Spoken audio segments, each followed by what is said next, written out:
여러분, 달콤 쌉쌀한 계피 좋아하시나요? 저는 향긋한 수정과도 좋아하고 계피가루를 얹은 라떼도 매우 좋아하는데요. 계피는 단순히 향긋한 맛을 주는 향신료 이상의 효능을 가지고 있다는 것 알고 계신가요? 우리가 몰랐던 계피의 효능, 함께 먹으면 좋은 음식들, 그리고 주의할 점까지 자세히 알려드릴게요. 첫 번째 계피의 효능은 바로 암 예방 효과입니다. 계피는 항산화 성분이 풍부한 음식인 거 아시나요? 우리나라뿐만 아니라 전 세계적으로 계피는 많은 사랑을 받고 있는데요. 향이 좋을 뿐만 아니라 계피의 효능 또한 뛰어나기 때문입니다. 계피에는 항산화 물질이 함유되어 있는데요. 이런 항산화 물질은 우리 몸의 세포가 노화되거나 손상되는 것을 막아주는 역할을 합니다. 특히 계피에 들어있는 시나믹 알데하이드라는 성분이 강력한 항암 효과를 가지고 있어 암세포의 성장을 억제하는 효과가 있는 것이죠. 연구에 따르면 계피는 특히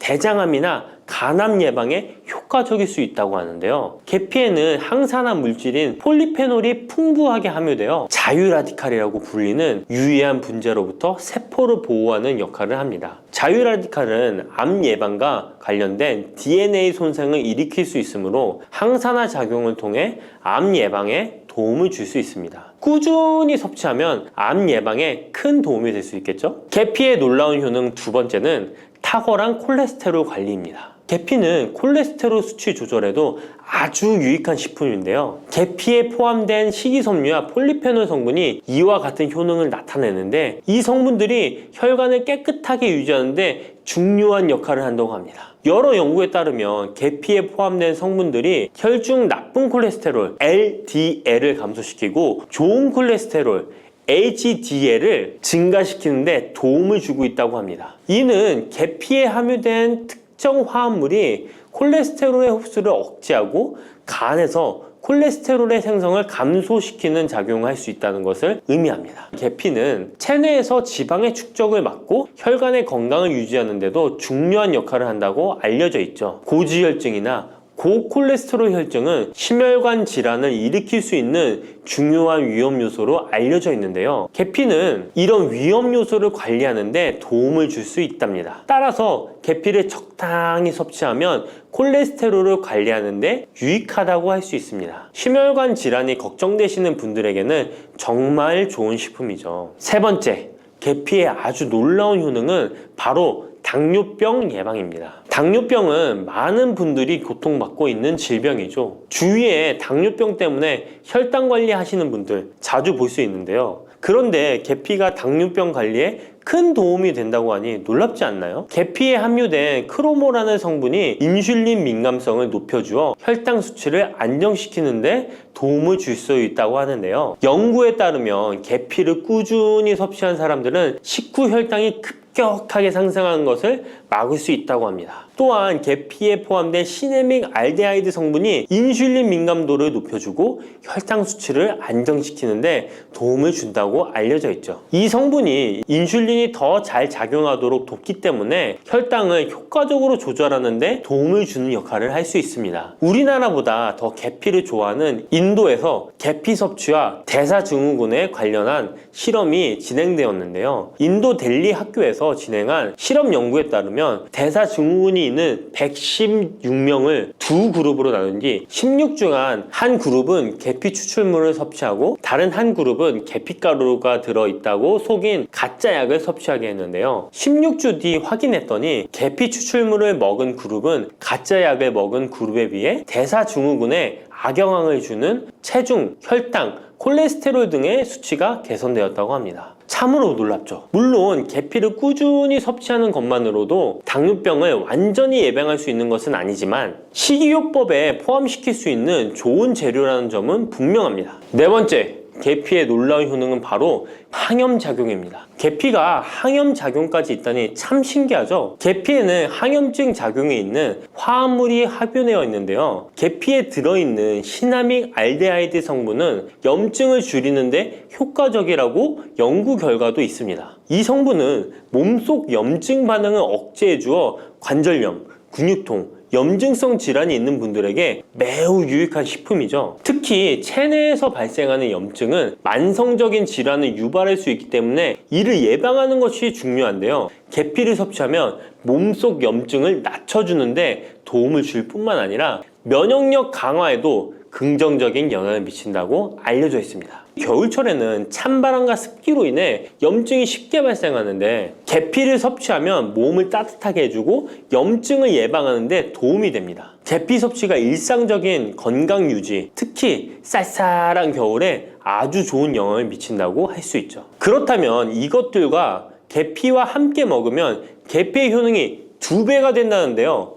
계피와 함께 먹으면 더 좋은 음식은 무엇일까요? 바로 알려드릴게요. 계피와 함께 먹으면 좋은 음식, 첫 번째는 요거트입니다. 계피를 요거트와 함께 먹으면 정말 맛있고 건강에도 좋다는 거 아시는 분 있나요? 혹시 그릭 요거트나 프로바이오틱스 같은 단어들 들어보셨죠? 요거트에는 단백질, 칼슘, 프로바이오틱스 등의 영양소가 풍부하게 함유되어 있는데요. 요거트는 발효식품으로 몸에 좋은 프로바이오틱스가 풍부해서 장 건강에 도움을 주는데 계피와 요거트를 함께 섭취하면 서로 시너지 효과를 낼 수 있습니다. 그리고 계피의 항염작용과 혈당 안정 효과가 더해져서 건강을 더욱 향상시킬 수 있죠. 요거트에 계피를 넣으면 소화 기능을 개선하고 특히 요거트에 계피를 넣으면 체내 지방을 태우는데 도움이 되는 효과가 있어 요거트와 계피를 함께 섭취하면 소화를 돋고 체중 관리에도 매우 좋습니다. 그게 다가 아니죠. 계피의 매콤달콤한 향이 요거트와 잘 어울려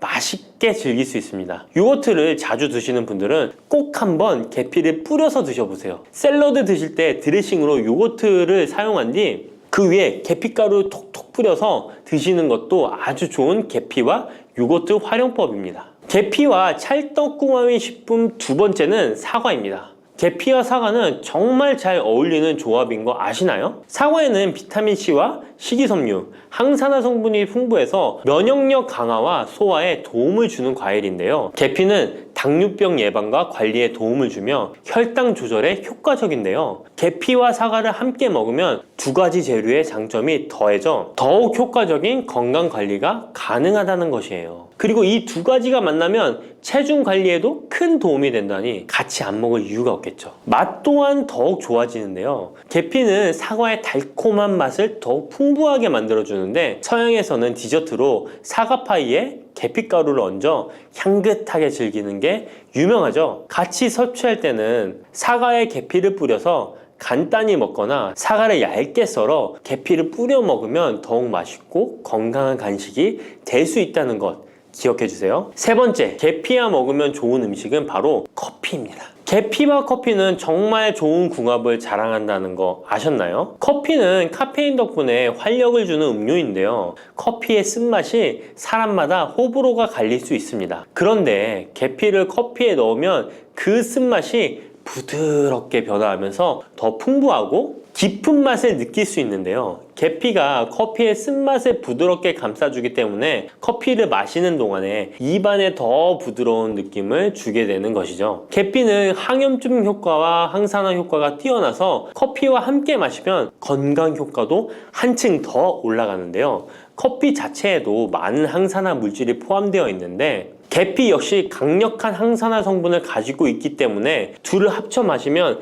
체내 염증을 줄여주고 세포를 보호하는 효과를 볼 수 있는 것이에요. 계피와 커피를 함께 마실 때 또 다른 장점이 있는데요. 그건 바로 혈당 조절에 있습니다. 커피는 그 자체로 혈당을 빠르게 올리는 경향이 있는데요. 계피가 이 과정을 완화시켜주면서 커피를 드실 때 혈당이 급격하게 상승하는 것을 방지할 수 있습니다. 그래서 당뇨가 있으신 분들께도 이 두 음료의 조합은 매우 추천드립니다. 그렇다면 계피와 커피는 어떻게 함께 먹는 게 좋을까요? 계피와 커피를 함께 즐기기 위한 가장 간단한 방법은 계피가루를 커피에 넣는 것인데요. 커피가 다 내려준 후 4분의 1티스푼의 계피가루를 넣고 잘 저어주면 계피의 향이 커피와 자연스럽게 어우러져 향긋한 커피 한 잔을 만들 수 있습니다. 계피를 너무 많이 넣으면 커피의 맛이 너무 강해질 수 있으니 적당량을 넣어주는 것 잊지 마세요. 또한 계피 스틱을 사용해 커피를 우려내는 방법도 있는데요. 커피를 내린 후에 계피 스틱을 커피에 넣고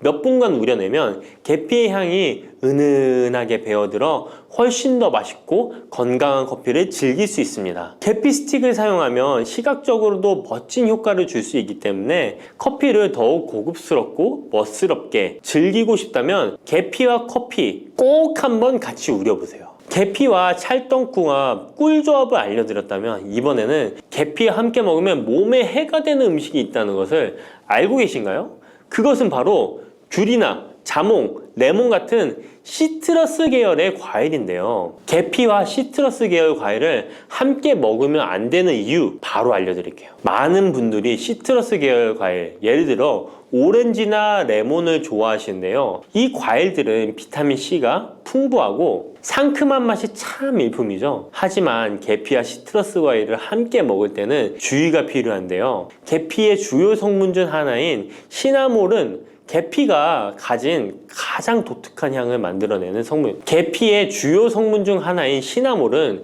계피가 가진 독특한 향을 만들어내는 성분인데, 이 시나몰이 시트러스 계열 과일의 산성 성분과 결합하면 위에서 소화가 잘 되지 않거나 불편한 증상을 유발할 수 있습니다. 특히 속쓰림이나 위경련이 일어날 수 있는데요. 이는 계피와 시트러스 과일이 소화 효소의 분비를 방해하고 서로 반응하면서 위에 자극을 주기 때문입니다. 거기에다 시트러스 과일의 산도가 더해져 위산이 과도하게 분비될 수 있기 때문에 계피와 오렌지, 레몬, 귤과 같은 과일들을 함께 먹는 것은 피하는 것이 좋습니다. 만약 계피와 과일을 함께 즐기고 싶다면 아까 알려드렸던 사과도 매우 좋고, 아니면 배도 계피와 잘 어울리는데요. 이러한 과일 소화에도 부담을 주지 않기 때문에 이제부터 계피와 과일을 함께 드시고 싶다면 꼭 유의해 주세요. 계피가 많은 효능을 가지고 있지만 부작용도 있을 수 있는데요. 계피를 섭취할 때 주의할 점은 무엇일까요? 그건 바로 과다 섭취, 간에 손상을 줄 수 있기 때문입니다. 계피는 적당히 섭취하면 건강에 많은 도움을 주지만 과다 섭취 시에 간에 부담을 줄 수 있다는 거 아셨나요? 특히 일반적으로 판매되는 카시아 계피는 쿠마린이라는 성분을 포함하고 있는데요. 이 성분은 과다 섭취 시에 간 손상을 일으킬 수 있습니다. 쿠마린은 간 독성을 일으킬 수 있는 물질로 알려져 있기 때문에 계피를 과다하게 섭취하는 것은 최대한 피하는 것이 좋겠죠? 여기서 우리가 주로 섭취하는 계피가 카시아 계피인지 세이론 계피인지 헷갈리시는 분도 있으실 거예요. 둘의 차이점을 알려드릴게요. 일반 계피는 주로 카시아 계피인데요. 카시아 계피는 중국, 인도, 베트남 등의 아시아 지역에서 많이 재배됩니다. 이 계피는 맛이 더 강하고 매운맛이 나면서 향도 좀 더 진하죠. 가격도 비교적 저렴해서 국내 유통되는 계피는 대부분 이 카시아 계피입니다. 세이론 계피는 주로 스리랑카,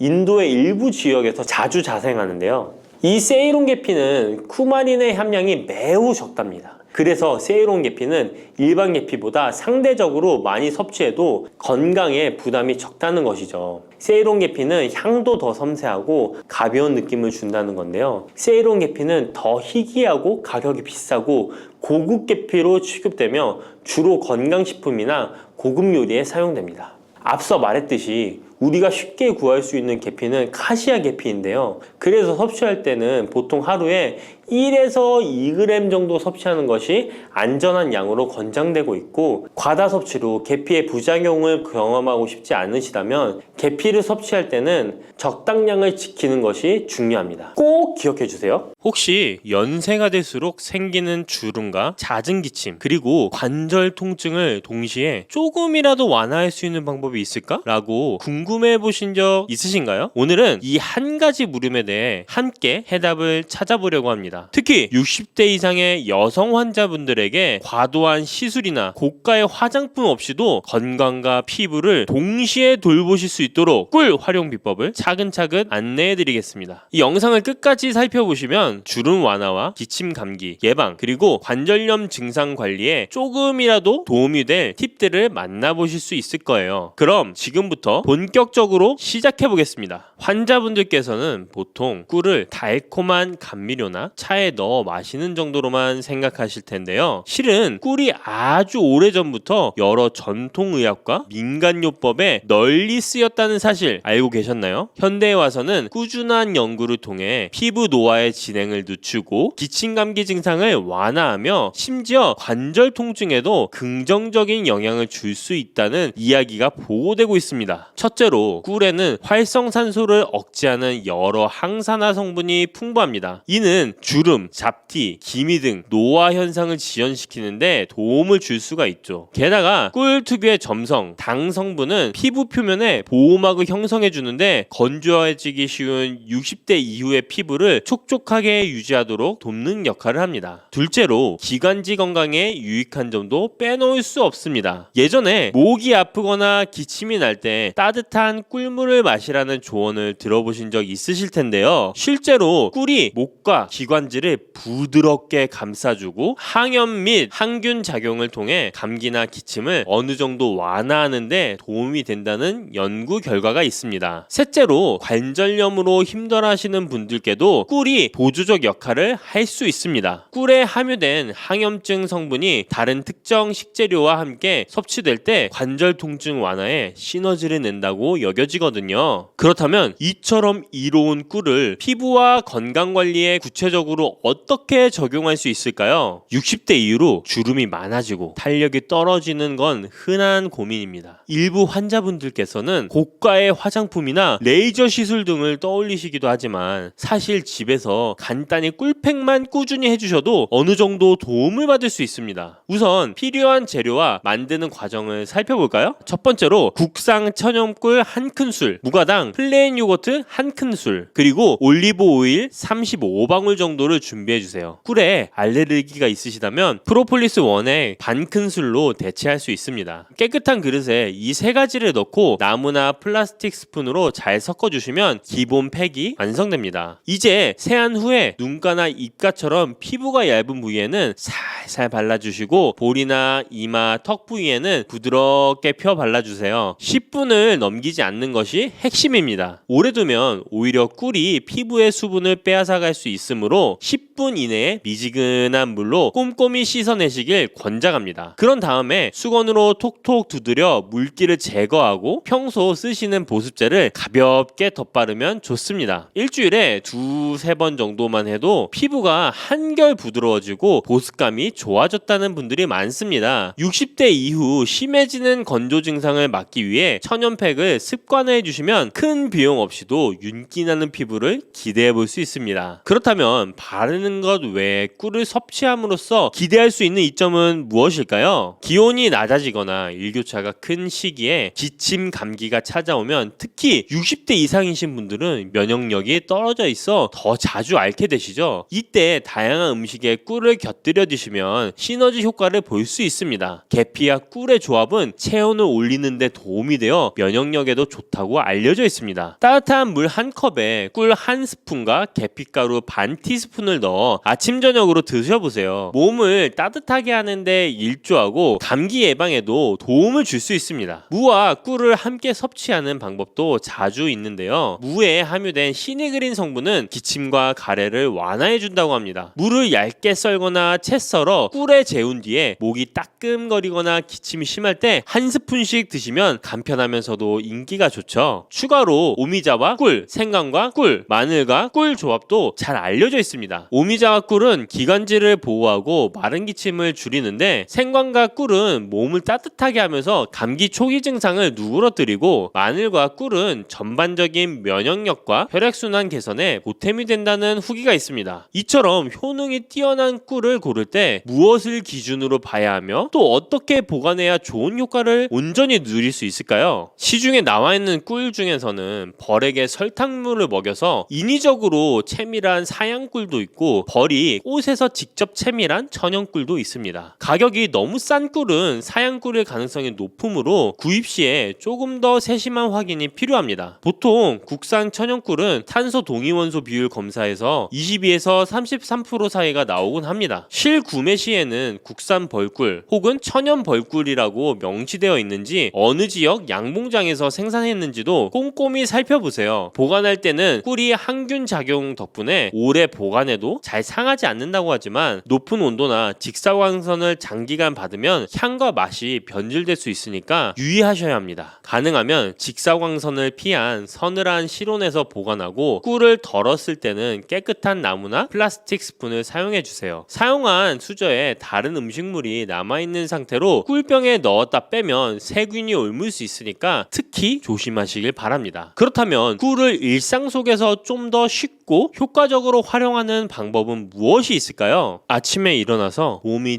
찌뿌둥하거나 속이 메스꺼울 때 혹은 기침으로 목이 까슬거릴 때 간단히 꿀을 곁들여 보시는 걸 권합니다. 예를 들어 공복 상태에서 따뜻한 물에 계피와 꿀 또는 생강과 꿀을 타서 마시면 소화에도 도움이 되고 목이 불편할 때 기침 완화에 부가적 효과가 있을 수 있어요. 점심이나 저녁 식사 후에는 후식으로 빵이나 과자 같은 부담스러운 음식 대신에 무와 꿀을 차로 드셔보시는 것도 좋습니다. 무가 가래를 묽게 해주고 꿀이 기관지를 보호하면서 적당한 단맛을 더해주므로 속을 편안하게 해준다는 의견이 있습니다. 또 주에 2회에서 3회 정도 꿀팩을 해주시면 건조함과 탄력 저하가 심화되는 것을 어느 정도 지연시킬 수 있습니다. 저녁에 세안 후에 10분 이내로 꿀팩을 마친 뒤에 미온수로 씻어낸 다음에 가벼운 보습제를 발라주시고 주무시면 다음날 아침에 피부가 좀 더 부드럽게 느껴지실 거예요. 팩 전에 따뜻한 수건으로 2분 정도 찜질하고 팩을 바른 후에 손바닥으로 1분 정도 온열 마사지를 해주시면 효과가 더 커진다고 합니다. 이제 꿀을 쓰시면서 지켜야 할 유의사항도 함께 살펴볼게요. 먼저 꿀이나 올리브 오일, 요거트 등에 개인적으로 알레르기가 있을 수 있으므로 처음 사용 전에는 팔 안쪽이나 귀 뒷부분에 테스트를 해보시는 편이 안전합니다. 24시간 내에 가려움이나 붉어짐이 없으면 얼굴이나 다른 부위에 써보셔도 됩니다. 당뇨 환자분들은 바르는 것은 괜찮지만 먹는 것은 주의를 요합니다. 꿀은 당 함량이 높으므로 반드시 주치의나 영양사와 상의한 뒤에 섭취량을 조절하셔야 돼요. 또한 꿀팩을 오래 할수록 좋을 거라 생각하시고 30분 넘게 방치하시는 분도 계신데 이는 오히려 피부 수분을 뺏길 수 있으니까 10분 이내로 제한해주세요. 꿀이 잘 상하지 않는 식품이긴 하지만 보관이 부적절하거나 개봉 후에 시간이 지나면 변질 가능성이 많이 생깁니다. 냄새, 색깔이 평소와 달라졌다면 과감히 버리고 새 제품을 쓰시는 게 안전하죠. 여기까지 꿀의 다양한 활용법과 주의점을 살펴봤는데 일부 환자분들은 잠깐 시도해보고 효과가 없으면 어쩌죠? 라는 고민을 하실 수 있습니다. 이럴 땐 어떻게 접근하시면 좋을까요? 꿀팩을 몇 번 해보고 며칠 계피 꿀물만 마신 뒤에 이렇다 할 차이가 없네 이러면서 금방 포기하기도 쉽습니다. 하지만 60대 이상의 경우에는 이미 피부와 신체가 예전과 많이 달라져 있기 때문에 한순간에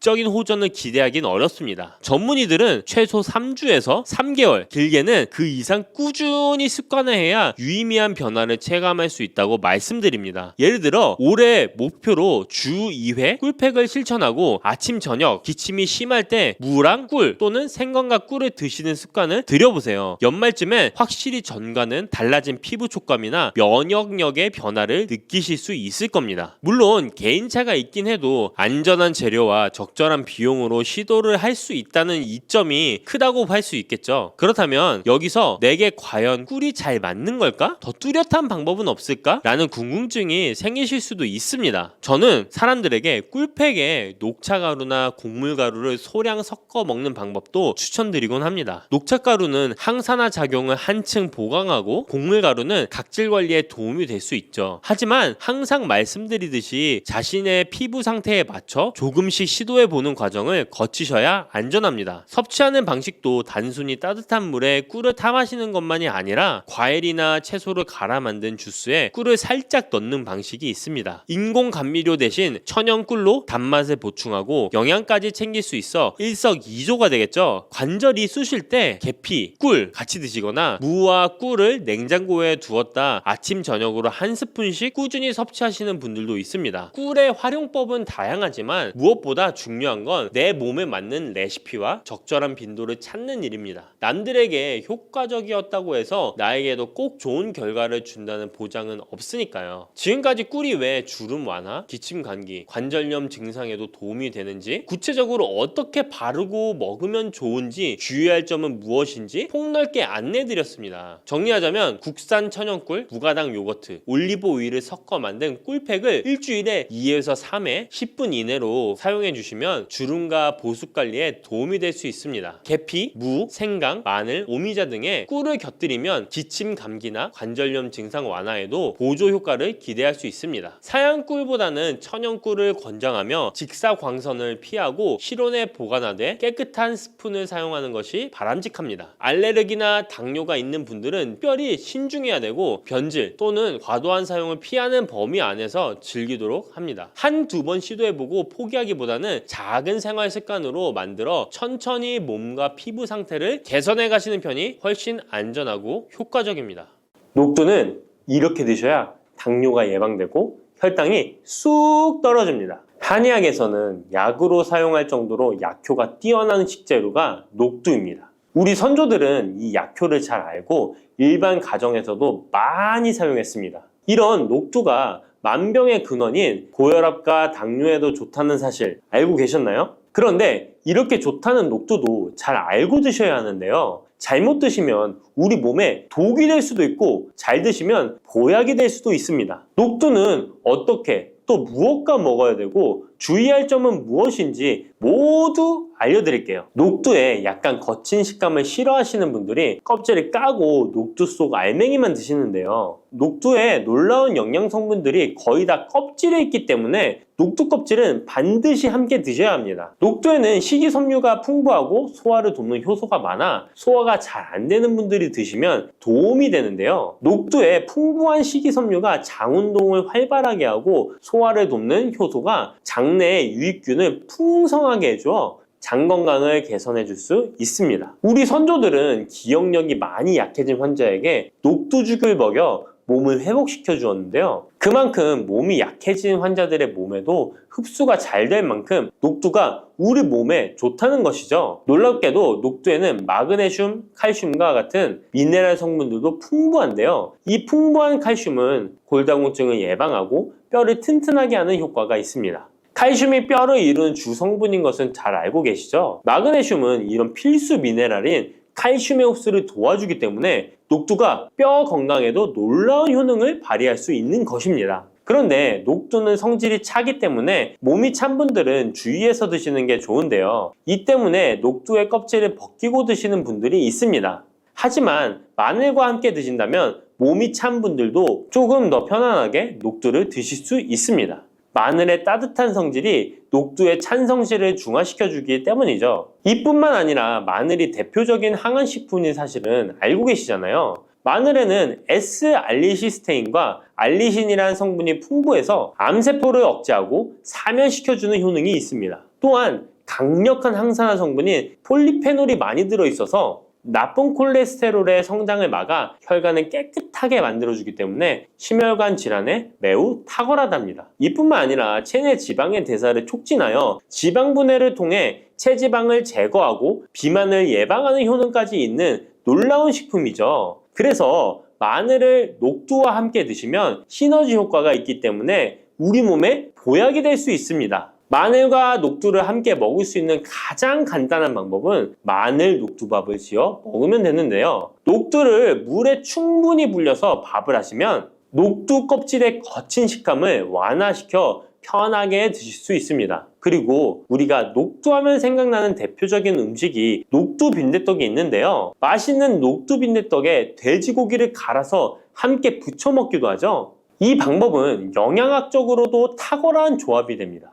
녹두에 부족한 필수 아미노산인 트립토판 같은 성분이 돼지고기에 풍부하게 들어있기 때문인데요. 트립토판이나 메티오닌 같은 필수 아미노산은 우리 몸에서 합성되지 않아 반드시 음식을 통해 섭취해야 합니다. 돼지고기가 이런 아미노산의 훌륭한 공급원이 될 수 있기 때문에 나이가 들면서 기력이 약해진 분들이 녹두와 돼지고기를 함께 드시게 되면 기력 회복에 좋은 효과를 보실 수 있습니다. 또한 돼지고기에는 단백질이 풍부하여 근육을 튼튼하게 하는데 도움을 주고 풍부한 비타민 B1은 피로 회복과 신경 안정에도 매우 효과적입니다. 철분도 풍부해 나이가 들며 부족해지는 철분 보충에도 효과를 볼 수 있고 필수 지방산인 리놀렌산이 많아 동맥경화와 고혈압 같은 성인병의 예방, 아연, 셀레늄, 비타민 B6 등의 영양소가 면역력을 강화하는 데에도 도움을 줍니다. 녹두는 또한 혈당을 낮춰주고 인슐린 감수성을 높여주는 효능이 있어서 당뇨 관리에도 너무 좋은 식품인데요. 풍부한 식이섬유는 소장에서 당의 흡수를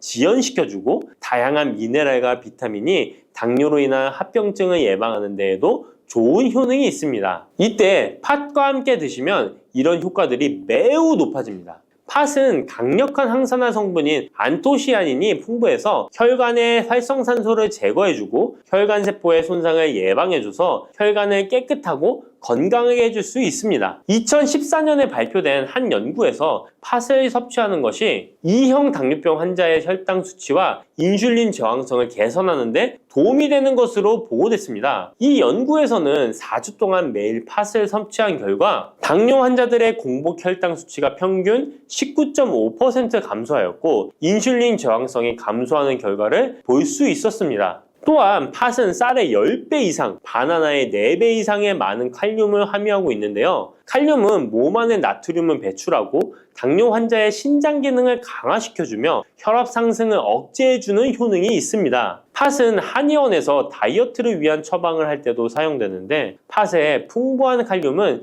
이뇨작용을 통해 부종을 줄여줄 수 있기 때문에 지방이 몸에 축적이 잘 되어 살이 찌는 사람에게 효과적입니다. 특히 쉽게 붓고 살이 찌는 분들에게 더욱 효과가 좋은데요. 한 실험에서 실험쥐에 팥 추출물을 먹였더니 체지방 함량이 30% 이상 줄었고 몸무게도 37%나 감소한 결과를 발표하기도 했습니다. 자, 이렇게 녹두와 함께 복용하면 좋은 식품들을 알아보았는데요. 그렇다면 녹두를 복용할 때 주의할 점은 어떤 것이 있는지도 한번 살펴보겠습니다. 첫 번째는 녹두의 차가운 성질인데요. 녹두의 차가운 성질은 우리 몸의 열을 낮춰주고 스트레스를 해소하는 효과가 있습니다. 또한 염증 완화를 시키고 통증을 줄이는 데도 도움이 되는데요. 그래서 녹두로 속을 채운 베개를 쓰면 두통이 완화되기도 합니다. 다만 이런 찬 효능 때문에 녹두를 드실 때 주의하셔야 하는데요. 평소 몸이 찬 분들이 녹두를 많이 드시게 되면 오히려 몸에 해가 될 수 있습니다. 위나 장이 차가워지면 소화력이 떨어지고 복통이나 변비, 설사가 나타날 수 있습니다.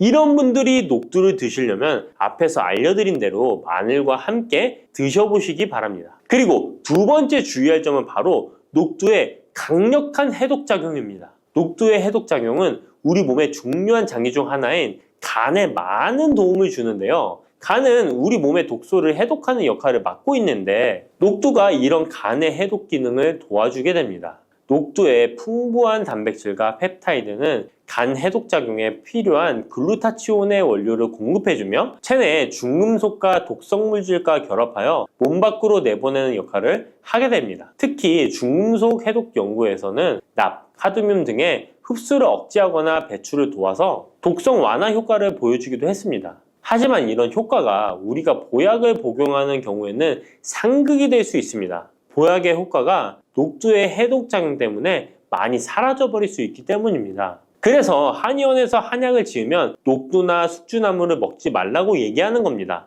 이런 녹두의 해독작용은 녹두의 껍질에 있는 성분 때문에 나타나게 되는데요. 따라서 껍질을 제거하고 만든 요리나 녹두 전분으로 만든 청포묵, 녹두당면을 드시면 녹두의 해독작용은 누릴 수가 없습니다. 물론 녹두 껍질을 제거해도 알맹이에 영양 성분들이 풍부한데요. 해독작용이 필요한 경우에는 껍질을 제거하지 않고 복용하시는 게 좋습니다. 세 번째로 복용 시에 주의할 점은 녹두의 풍부한 칼륨입니다. 앞에서 얘기했던 것처럼 칼륨은 나트륨을 배출해주며 당뇨와 고혈압에 도움이 되지만 신장이 약하신 분들에게는 간혹 독이 될 수 있습니다. 신장이 약하신 분들이 녹두를 필요 이상 많이 드시게 되면 칼륨 배출이 제대로 안 되면서 몸에 칼륨이 쌓여서 고칼륨 혈증이 발생할 수 있습니다. 그렇게 되면 근육 약화나 부정맥, 심장 질환 등의 증상이 발생할 수 있으니까 신장이 약하신 분들은 과도하게 많이 드시지 않는 게 좋습니다. 침침한 눈이 밝아지고 뱃살이 쏙 빠지려면 단호박을 이렇게 드셔야 합니다. 호박이 넝쿨채에 굴러 떨어졌다라는 표현 아시나요? 큰 힘을 들이지 않으면서 우연히 좋은 일이 생기거나 큰 성과를 거둘 때 이런 속담 쓰이죠? 옛부터 단호박은 그 자체로 맛있고 영양가가 풍부한 식품으로 많은 사랑을 받아온 채소인데요. 맛있는 단호박이 우리 건강에 다양한 효능을 제공하는 사실 알고 있나요? 그리고 단호박에 관한 건강한 삶을 사는데 도움이 되는 정보들 같이 알아보실게요. 단호박은 맛도 좋고 건강에 많은 효능을 가지고 있는 정말 훌륭한 식품인데요. 이런 단호박의 놀라운 효능들 5가지 바로 알려드릴게요. 단호박의 첫 번째 효능은 바로 심혈관 건강 개선입니다. 단호박에는 불포화 지방산과 식이섬유가 풍부하게 들어있는데 이런 성분들이 혈중 콜레스테롤 수치를 조절하고 혈액순환을 원활하게 도와줍니다. 또한 이 불포화 지방산은 체내에 축적된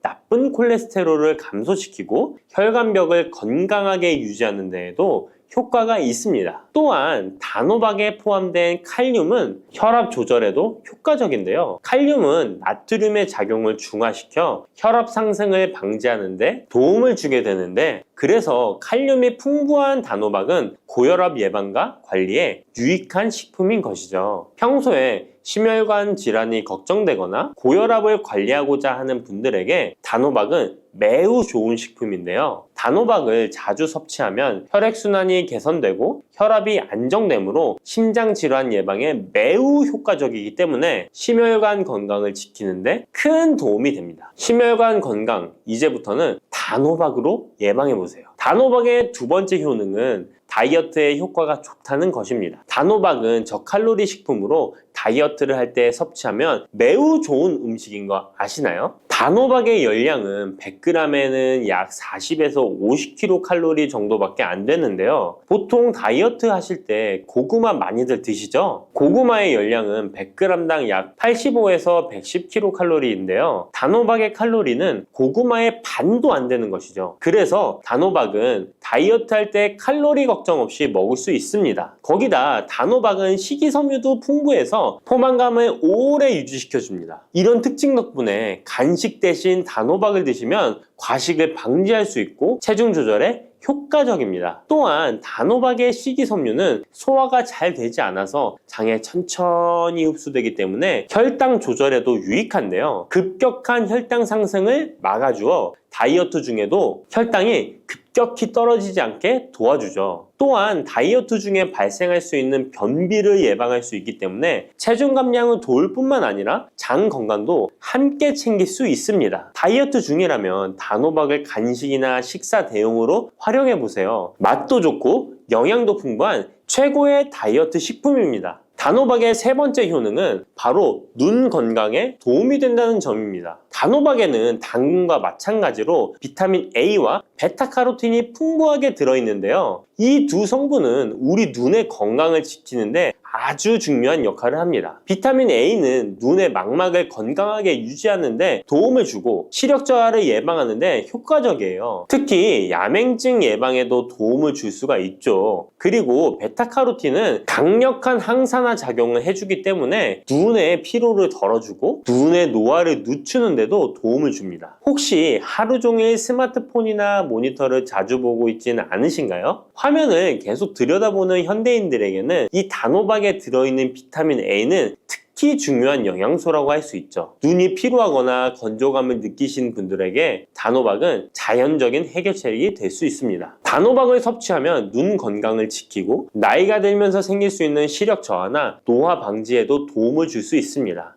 단호박은 정말 건강에 많은 이점이 있는 식품이죠. 단호박의 놀라운 효능 네 번째는 면역력 강화입니다. 단호박에는 비타민 C와 아연이 풍부하게 들어있죠. 비타민 C는 면역 세포를 활성화시켜 감염 예방에 큰 도움을 주고, 아연은 백혈구의 생성을 돕고 체내에서 염증 반응을 조절하여 면역 체계가 정상적으로 작동할 수 있게 도와줍니다. 이뿐만 아니라 단호박에 들어있는 항산화 물질들은 우리 몸의 세포를 보호하고 염증을 줄여 면역 기능을 더욱 향상시키는 데 도움을 주는데요. 특히 겨울철이나 환절기에 감기나 독감 예방을 위해 면역력 강화를 원하신다면 단호박을 꾸준히 섭취하시는 것이 좋은 식습관이 될 수 있습니다. 또 자주 피로감을 느끼거나 감기 등에 쉽게 걸리는 분들에게 단호박은 아주 좋은 식품이라는 것 알고 계시면 도움이 될 거예요. 단호박의 효능 다섯 번째는 부종과 붓기를 개선하는데 도움을 주는 것입니다. 붓기에 호박이 좋다는 거 모르시는 분 없으시죠? 우리가 수술이나 시술을 받고 얼굴이 부을 때 약국에서 단호박즙 같은 거를 파는 것도 많이 보셨죠? 이는 단호박에는 칼륨이 풍부한데, 칼륨은 체내에 있는 나트륨과 균형을 맞춰주고 몸 안에 불필요한 수분을 배출하는 역할을 합니다. 그래서 부종을 완화하고 몸의 붓기를 개선하는데 효과적이죠. 특히 평소에 손이나 발, 얼굴 등이 자주 붓는 분들에게 단호박을 섭취하면 체내 나트륨 농도를 조절해줘서 불필요한 수분이 빠져나가면서 붓기가 자연스럽게 완화될 수 있습니다. 이렇게 효능이 많은 단호박을 어떻게 섭취하느냐에 따라 그 효과가 달라질 수 있다는 사실 알고 계시나요? 섭취 방법에 따라 효능의 50%만 섭취하게 될 수도 있고 또 100%로 바뀔 수도 있는데요. 단호박 효능 100%로 섭취하는 방법 바로 소개해 드릴게요.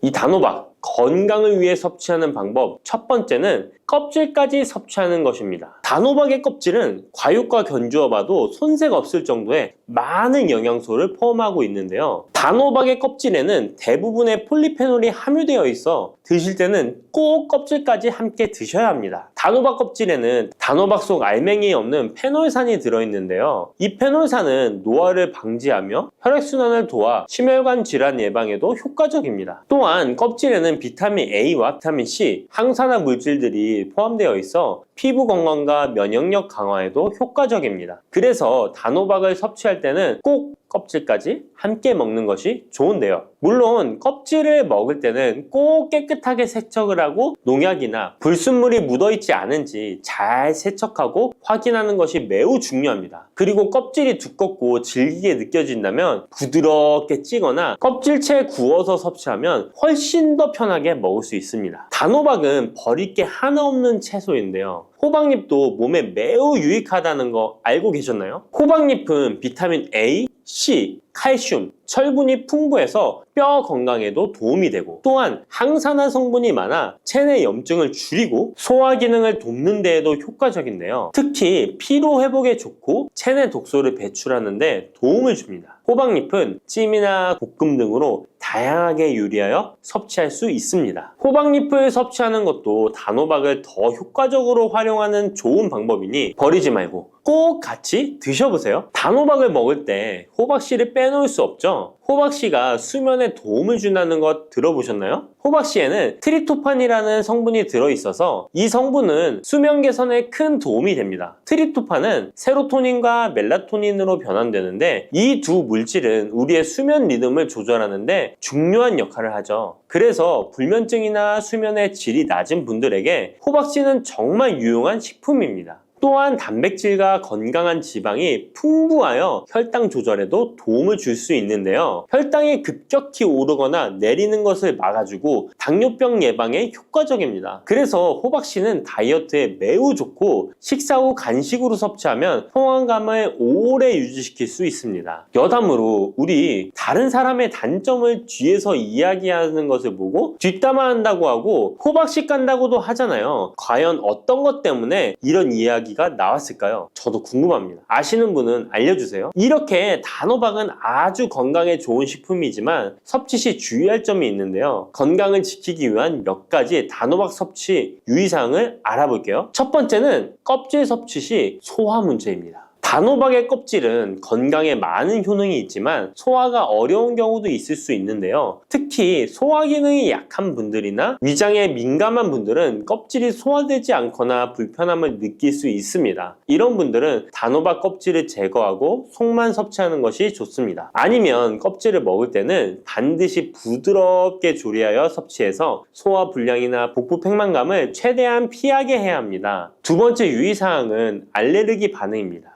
단호박은 일반적으로 알레르기 반응을 일으키는 경우가 드물지만 일부 사람들은 호박에 알레르기가 있을 수 있는데요. 특히 호박이나 호박씨에 민감한 분들은 섭취 후 발진이나 가려움 등의 증상을 경험할 수 있습니다. 이런 증상이 나타난다면 단호박 섭취를 바로 중지하고 알레르기 전문의와 상담하는 것이 좋습니다. 알레르기 반응은 개인의 체질에 따라 다를 수 있기 때문에 처음 먹을 때는 소량으로 섭취하여 반응을 확인하는 것이 안전하다는 거 기억해 주세요. 단호박 섭취에 유의해야 할 사항 세 번째는 신장 질환이 있는 사람의 섭취입니다. 단호박은 칼륨이 풍부한 식품인데요. 신장 기능이 약한 분들은 칼륨 과다 섭취가 문제가 될 수 있습니다. 칼륨이 과잉 섭취되면 신장에 부담을 줘서 부종이나 혈압 상승 등의 문제가 발생할 수 있기 때문인데요. 신장 질환이 있는 사람은 칼슘 섭취를 조절해야 하므로 단호박을 섭취하기 전에 반드시 의사와 상담하는 것이 좋습니다. 신장에 문제가 있는 분들은 단호박 섭취 시에 본인에게 맞는 양을 조절하여 섭취해야 합니다. 네 번째, 단호박 섭취 시 유의사항은 다이어트 시 과잉 섭취입니다. 아까 얘기 드렸듯이 단호박은 다이어트에 유익한 식품이라고 했잖아요. 하지만 다이어트에 도움이 되는 단호박도 조리 방법에 따라 칼로리가 달라질 수 있습니다. 예를 들어 단호박을 버터나 크림 등 고칼로리 재료와 함께 조리하면 그만큼 칼로리가 높아져서 다이어트에 좋지 않을 수 있습니다. 다이어트를 하시는 분들은 단호박을 찌거나 구운 방법으로 조리하고 고칼로리 재료를 피하는 것이 건강하고 성공적인 다이어트를 위해서 꼭 필요합니다. 또한 단호박에 포함된 당분은 비교적 낮지만 당뇨가 있는 사람은 과도하게 섭취하지 않도록 주의해야 합니다. 마찬가지로 다이어트 중에도 혈당의 급격한 상승을 막기 위해 적당량을 섭취하는 것이 중요합니다.